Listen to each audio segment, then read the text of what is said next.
Hello again. Thank you for joining me in another video. So today I'm going to tackle a tougher topic. I'm going to try to do it as gently as possible. So I hope you are able and willing to extract some of these ideas in a way that will work for your life in particular. So I'm not going to be speaking in a manner that should be applied universally to everyone, but I think there's some information here that could help enough to make it worth for sure watching. Okay, so today I'm going to talk about the metaphysics of addiction, and this is a topic that in particular really affects people who grow up in and live in poverty, especially in the United States.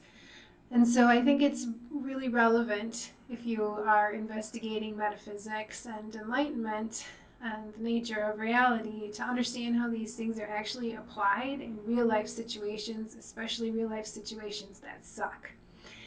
And so I'm going to give you some ideas to help you comprehend how the metaphysics of this works. And so hopefully you can come up with some ideas on how to apply this information if it is something that is affecting you personally or somebody that you love. So basically, the first thing you should understand, right? You've heard the Tesla quote, right? If you've been around social media, you've heard the Tesla quote. Vibration, frequency, and energy are the tools of this particular universe. They come in three forms: creative force, neutral or sustaining force, and destructive force. And if you have a creative force, you're going to have a destructive force, because you don't want to go around creating something that you cannot remove or get away from. That would suck if you stop and think about it. It also needs some way to stay together, and that's the sustaining force, right? So, what you need to understand is that when we're little ones, we're sponges. We do not have neural networks that have been pruned into a preferred way of interacting with the world. And instead, what we have is a whole bunch of electrical pathways that are formed based on what is the information that is given to us. And so what can often happen, especially if you grow up poor, is because society in general has a very, even poor people, everybody in society has a general take on poor people that it's your own damn fault. It isn't. It is part of the way our economy is run. It has nothing to do with you as a person or as a soul. But that is the message that gets spread pretty loudly, because cheap labor makes the whole thing go. You have to know that. So you have to separate your own self out from that message. But until then, understand how this works. You're going to be picking up that negative input. It's everywhere. It's so fused with everything that we interact with, from schooling and the messages that even religious organizations will send. It's really infused everything. Advertising that you will see where the perfect kind of person might not be anywhere within the realm of your neighborhood, right? Okay, so you have like a sponge-like little being that is taking in all this information. Now, your parents might be stressed to the max, right? And so you might be constantly picking up their stress as well. They might be actually taking their stress out on you. And so you could be yelled at for things that are outside of your control, or that you never learned. No one taught you. No one patiently sat down with you and taught you something. So you are basically kind of coming in, and rather than getting the lesson and being allowed to apply it, you're getting the punishment for not already knowing it, which implies that there's something inherently wrong with you. You didn't come in the right way already knowing this stuff. Nobody does. We're all taught this stuff. There's some basic, imprints in our DNA and some basic human shit that happens, right? But for the most part, in terms of society and how society functions and relations with others, this is definitely something that we teach our children. And so if you weren't taught but you were only punished, you're going to believe that there's something inherently wrong with you. So the result of so much negative input onto your layer of being, those are all destructive force information. So what ends up happening, I guess another way, something that is important to understand, is that all memories, all emotions are shorthand for memories. There isn't some special trick about emotions. They are shorthand for memories. That's what it's an energetic imprint of emotion, right? An energetic imprint of emotion, like a tiny little string of code, let's say.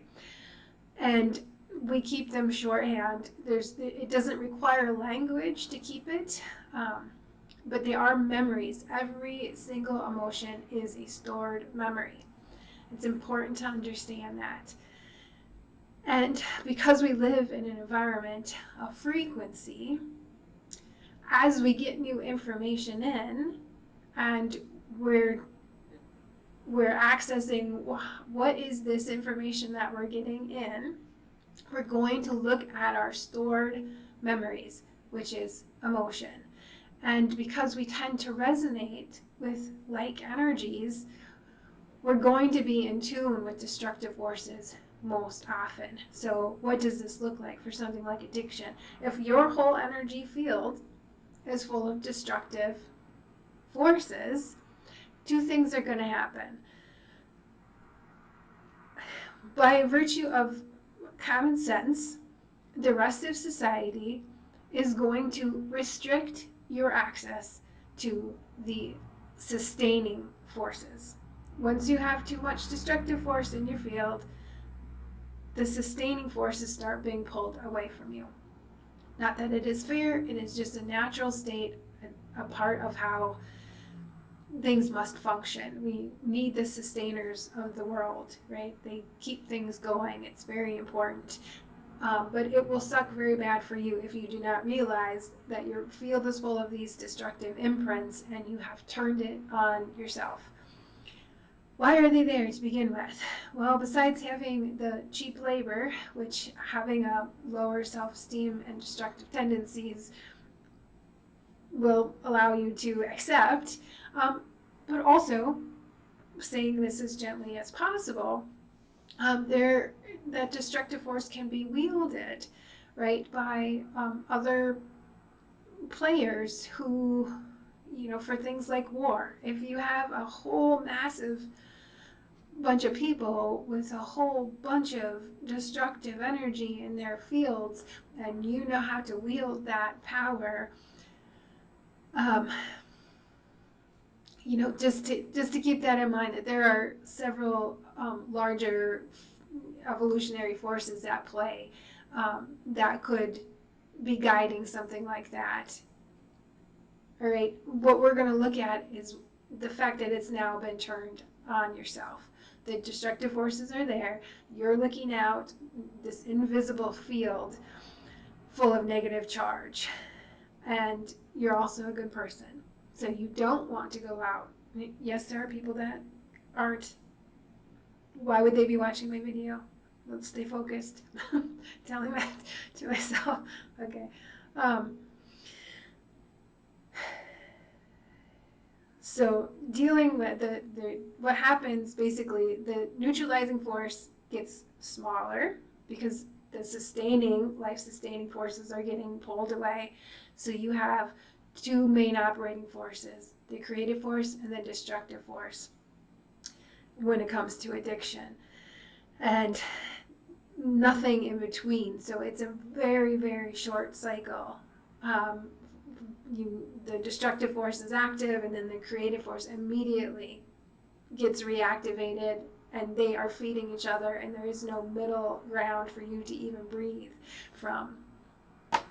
And so there are a couple things you can do to help interrupt the cycle. Recognizing how it's actually functioning and turned you on against yourself with a field full of destructive forces, you need to increase the sustaining force. That's your first priority. So you might not be able to just immediately stop the destructive forces from being turned on yourself, but you can increase the sustaining forces within yourself. And so neutralizing forces are going to look like, there are ways to interrupt the addictive cycle with, like, making sure you eat, making sure that if there is an option for you to take medication to lower the drive towards the more quickly killing drugs, you should do that, because it will give you a little space to increase the sustaining energies. Once you can get the sustaining energies increased, you can actually reactivate your creative energies in a different direction than the seeking out. It's like your hunter instincts get turned on, and what you're actually hunting at that point, because you've gone down to animal level, is destructive. And so you need to redirect your creative energies, and that could end up looking a little weird. It's okay. Just get it activated in you again. Start hunting for things like whatever treasure you need to be hunting for. How many times in a day can you find the color purple, and where does it show up? How many times a day can you find a person whose name starts with the letter R? It's redirecting the forces just enough to get your consciousness back in line with ending the pull to destruction because of what's in your field. And then the third thing you need to do is interrupt the destructive cycle. So there's a couple little techniques you can do for this. One is put them in a black hole. Do you need them in your field anymore? Remember that they are shorthand for memories, right? It's all shorthand memories. Are you ready to give them up? So much of those memories, we have decided that they are our identity and our personhood, and they're not. You exist separate from them and outside of them.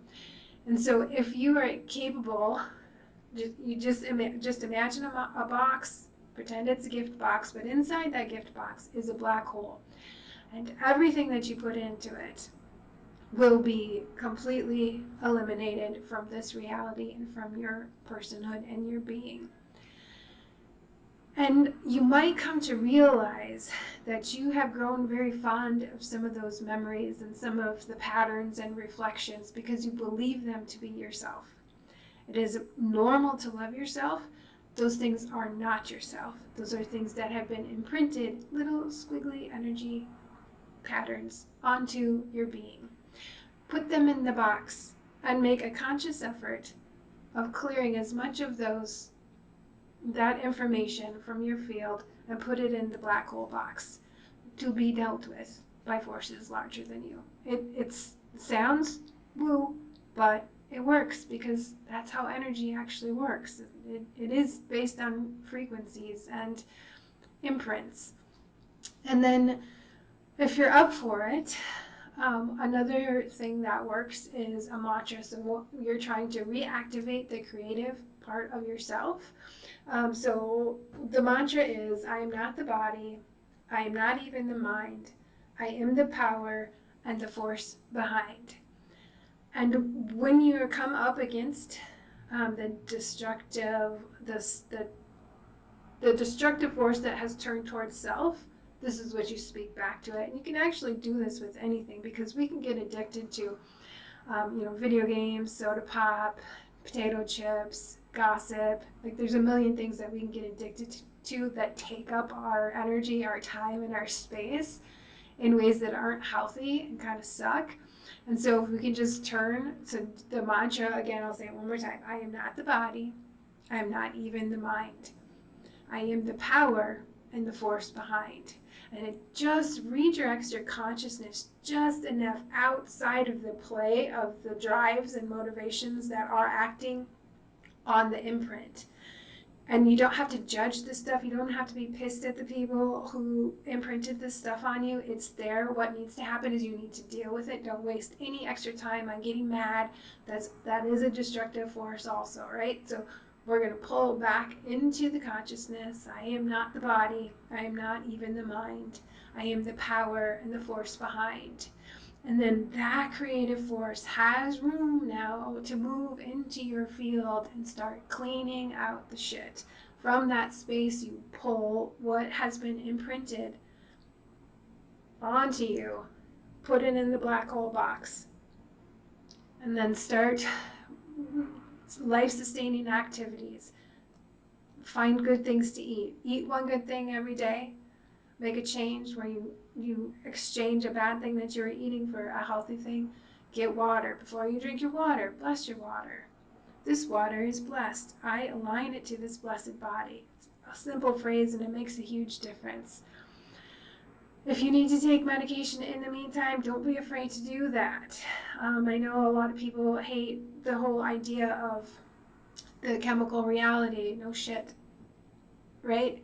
But first things first. Let's get your life saved, and then we will deal with that, right? Because we don't want the destructive forces coming back on yourself. If you can do it without it, that is absolutely fantastic. But if you are struggling, it's more important to hold open and grow the life-sustaining forces so that you can have a job, get food that you want to get, or some form of income. It doesn't have to be from the job, so don't get me wrong about that one. Some form of healthy, happy relationships and patterns that are holding your life. And then you can reignite the creative forces to make your life bigger, right? And keeping the destructive forces in good, healthy balance, because you're still going to need to, you're still going to need to use destructive forces. What you don't want is out of balance. So your destructive force is huge, and it can only be used for certain things. And so what happens is that it's gotten turned inward on yourself, turned around on yourself, and it will invert the whole nature of the way you are perceiving reality. So I know that was a lot of information, and hopefully it made sense. I'll be praying for you, and I hope to see you again soon.